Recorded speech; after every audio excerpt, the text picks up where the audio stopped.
مرکز المعارف کے ذمہ داران کو مبارکباد دینا چاہوں گا کہ ماشاء اللہ آج کے دن انہوں نے ایک بہت بڑا قدم اٹھایا ہے اور وہ ایک بڑا تاریخی کام انجام دینے جا رہے ہیں۔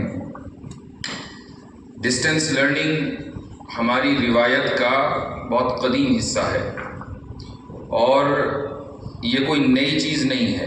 وسائل ضرور نئے ہیں لیکن طریقہ کار یا جو مقصد ہے کہ دور بیٹھے لوگوں کو تعلیم دینا، یہ طریقہ تو صحابہ کرام رضی اللہ عنہم کے زمانے سے اس امت کا حصہ رہا ہے۔ سیدہ عائشہ رضی اللہ عنہا مدینہ منورہ میں موجود ہوتی تھیں اور امیر المؤمنین سیدنا معاویہ رضی اللہ عنہ خط و کتابت کے ذریعے ان سے تعلیم حاصل کرتے تھے۔ کتنی ہی احادیث ایسی ہیں کہ جن سے یہ پتہ چلتا ہے کہ حضرت معاویہ نے حضرت عائشہ کو خط لکھا اور کہا کہ مجھے نصیحت کر دیجئے یا اس تعلق سے کوئی حدیث بیان کر دیجئے۔ یہ ڈسٹینس لرننگ ہی کی ایک شکل تھی۔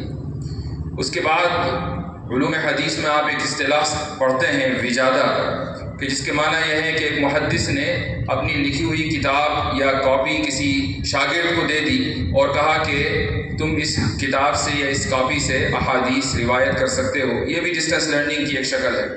اور پھر ہمارے اکابر کے جو مکاتیب ہیں، خطوط ہیں، رسائل ہیں، جس طرح انہوں نے دور بیٹھے اپنے مریدین کی اصلاح کی ہے، یہ بھی ایک روایت کا عظیم حصہ ہے۔ مکاتیب امام ربانی کی مثال سب کے سامنے ہے اور یہ ایسے انقلابی مکتوبات ہیں کہ ترکی کی جو تاریخ ہے، خصوصاً محمود آفندی رحمہ اللہ اور وہ پورا سلسلہ ہے، وہ دراصل انہی مکتوبات سے انسپائرڈ ہے۔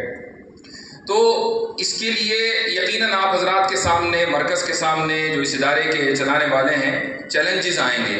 ان میں دو طرح کے چیلنجز ہوتے ہیں اور میں یہ بات اس لیے کہہ رہا ہوں کہ مجھے اس کا الحمدللہ 15 سالہ ایکسپیرینس ہے، بلکہ آن لائن تعلیم کا اس سے پہلے بھی مجھے موقع ملا۔ 2005 کی بات بتاتا ہوں کہ جب میں امریکہ سے واپس دیوبند آیا تو جس مدرسے میں نے وہاں پڑھانا شروع کیا، وہاں استاذ کی ضرورت تھی اور عالم کوئی موجود نہیں تھا شہر میں، تو مجھ سے کہا گیا کہ بھئی آپ دیوبند جا رہے ہیں تو وہیں سے آن لائن پڑھا لیا کریں۔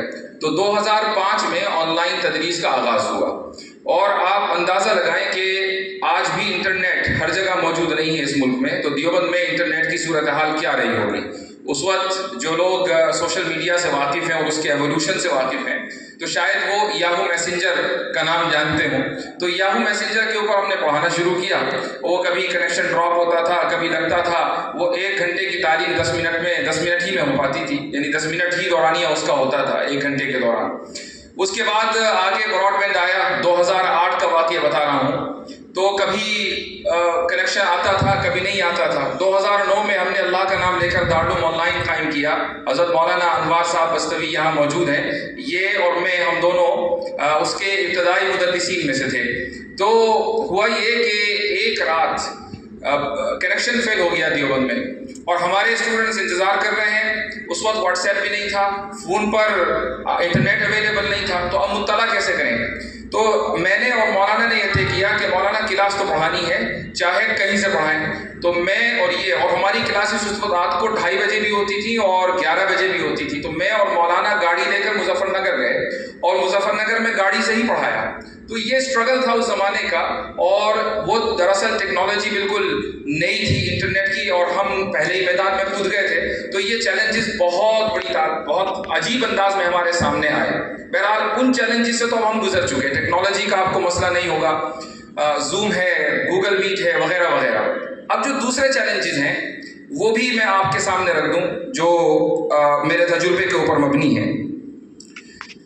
آپ کے پاس جو آڈینس آنے والے ہیں وہ کسی مجبوری کے تحت نہیں آئیں گے، وہ خالصتاً دینی رغبت کی وجہ سے آئیں گے، اور رغبت کا دورانیہ بہت مختصر ہوتا ہے۔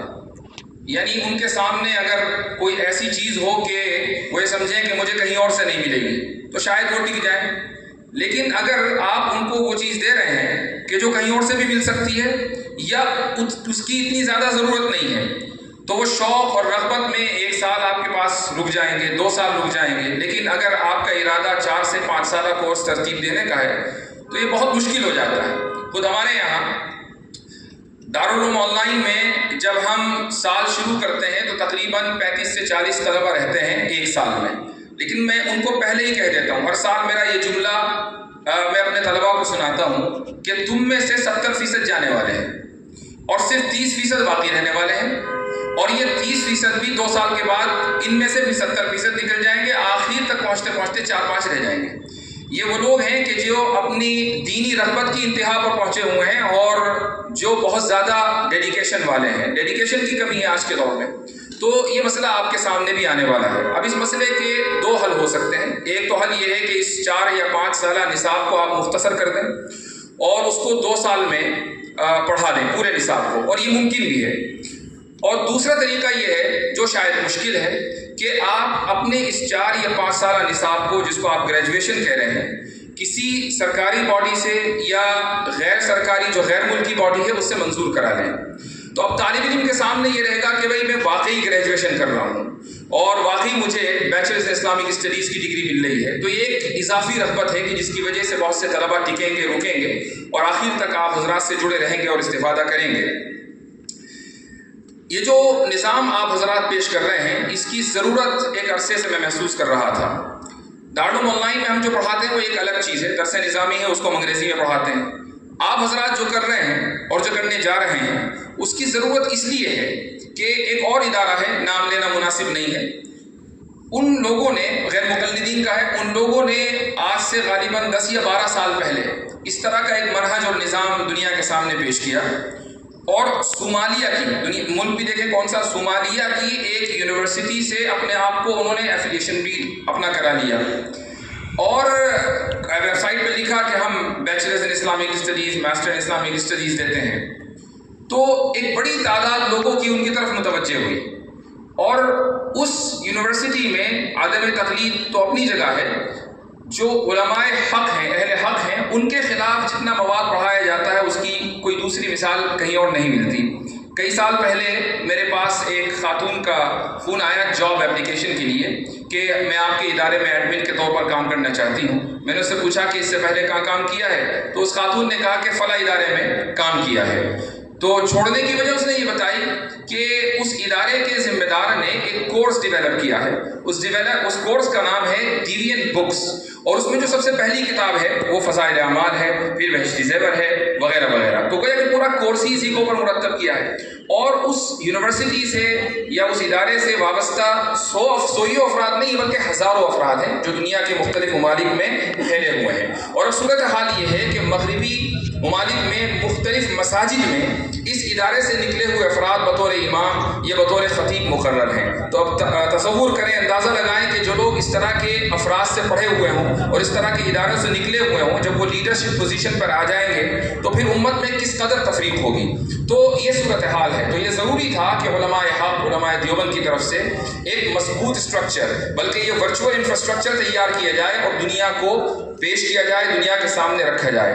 لیکن اگر یہ چیلنجز آپ حضرات کے سامنے ذہن میں رہیں گے تو انشاءاللہ آگے چلنا بہت آسان ہوگا۔ ایک آخری ملاحظہ میں پیش کرنا چاہوں گا، اور وہ یہ کہ زبان اور اصطلاحات، میرا جو اپنا ذاتی طریقہ کار ہے اور اس سے اختلاف بالکل ممکن ہے، وہ یہ کہ میں دونوں طبقوں سے جڑا ہوا ہوں۔ وہ طبقہ جس کو ہم علماء کا طبقہ کہتے ہیں، اہل روایت کا طبقہ کہتے ہیں، اور وہ طبقہ کہ جو عوام الناس کا ہے۔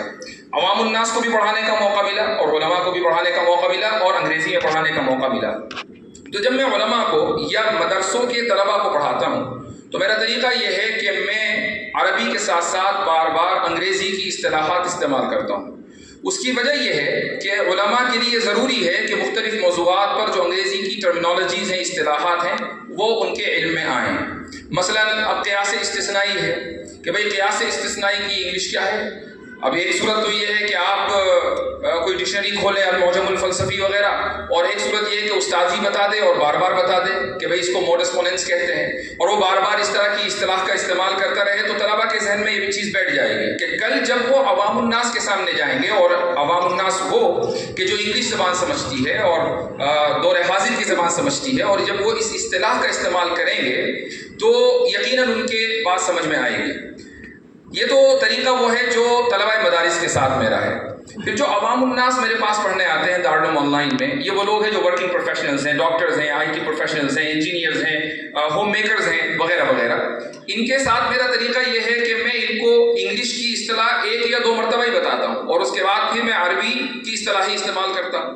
مثلا نحو میں پڑھاتے ہوئے میں ان سے یہ کہتا ہوں کہ بھئی نحو میں معرفہ کو ڈیفینٹ اور نکیرہ کو انڈیفینٹ کہا جاتا ہے، لیکن یہ بس آخری مرتبہ میں یہ ترجمہ کر رہا ہوں.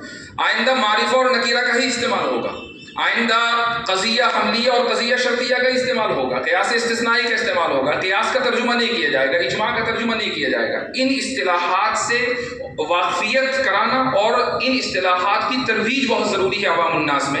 اور اس کی وجہ یہ ہے کہ میں سمجھتا ہوں کہ جو طبقہ یا جس طبقے سے ہم مخاطب ہیں، یہ طبقہ وہ ہے کہ جو مختلف میدانوں میں کام کر رہا ہے، ورکنگ پروفیشنلز ہیں. اگر ہم ان کو اہل روایت سے جوڑنا چاہتے ہیں تو روایتی زبان کا استعمال ضروری ہے.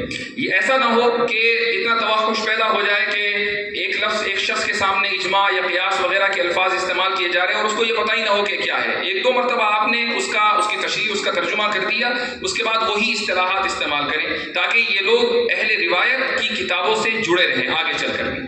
تو یہ میرا اپنا ذاتی طریقہ کار ہے اور میں سمجھتا ہوں کہ ابھی تک مجھے ایسا لگتا ہے کہ لوگوں کو فائدہ ہوا ہے. یہ مشورتاً آپ حضرات کے سامنے عرض ہے، اس سے اختلاف کی بالکل گنجائش ہے. ہر ایک انسان کا تجربہ الگ ہے اور اس کا مطمع نظر الگ ہے. میں دعا کرتا ہوں کہ اللہ سبحانہ و تعالیٰ آپ کے اس اقدام میں برکت عطا فرمائے، پوری دنیا میں اس کو قبولیت عطا فرمائے، بڑی تعداد میں لوگوں کو اس سے جوڑے. جزاکم اللہ خیر الجزاء وآخر دعوانا الحمد للہ رب العالمین.